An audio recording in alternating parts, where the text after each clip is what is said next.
There's a new report out on the rising cost of cybercrime and ransomware. According to Herjavec Group and Cybersecurity Ventures, damages and related costs from ransomware attacks are going to reach $1 billion annually by the end of this year. That's up from $24 million in 2015. Let's bring Herjavec Group CEO and Shark Tank host, Robert Herjavec. Robert, good morning. Welcome to Post 9. Good morning, guys. Great to have you. So these are big numbers. To go from 24 million to $1 billion. I mean, the report says in the first quarter alone, it was 200 million. What's going on here? Have hackers just found a type of attack that works, that's virtually impossible for authorities to thwart, and they're just going to town with it? Yeah, first of all, these stats come directly from the FBI. It was 24 million last year, over 200 million in Q1 alone this year. So we're predicting that's going to exponentially grow to $1 billion. You know, it's a convenient attack. It is more convenient for people to pay the money than to dig into the fix for it. And so it's easy.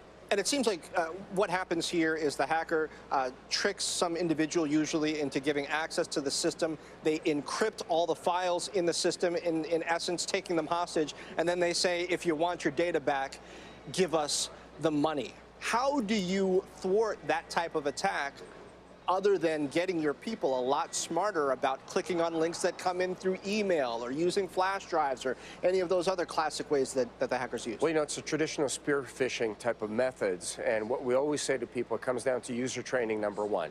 You haven't won anything you haven't entered. There isn't a woman in Russia that thinks you're sexy and all those kind of things. But yeah, sorry. But you'd be shocked how many people still open attachments and links. Don't open an attachment from somebody you haven't verified. Number two, it's endpoint protection.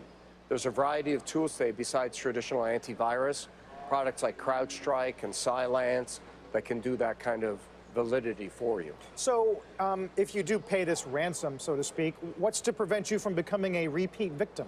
Right? Well, that's exactly the point. A lot of people are paying these ransoms because it's convenient. We never recommend that you pay because you have no guarantee you won't be a victim again. And the final point is really diligence. You've got to have somebody monitoring your systems. The crazy thing is most people don't know they've been affected by ransomware or malware until it's too late. So that's why we're seeing also a growth in managed security, because you've got to have it's like an alarm system. You need somebody watching your systems to make sure you're protected. So what's the end game here, aside from a bonanza for security companies like yours? I mean, if this attack continues to be successful, does it play itself out in some way? Does it morph in some other way? What should we expect to see from ransomware a couple years from now? The low-hanging fruit from ransomware is money, but the long-term gain is data as a weapon. A lot of this ransomware and malware is being instigated by foreign governments, agencies, and hacker groups, and they're using that information as a weapon to expose things they think are illicit or information that they want to have, competitive information.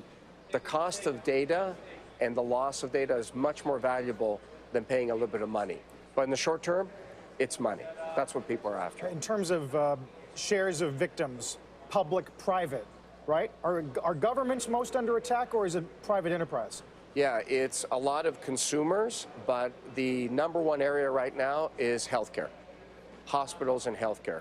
The systems are outdated, and now what you're seeing is with the growth of the Internet of Things, the physical world and infrastructure is being connected to the cyber world. And hospitals, utilities are archaic. Their systems are very old.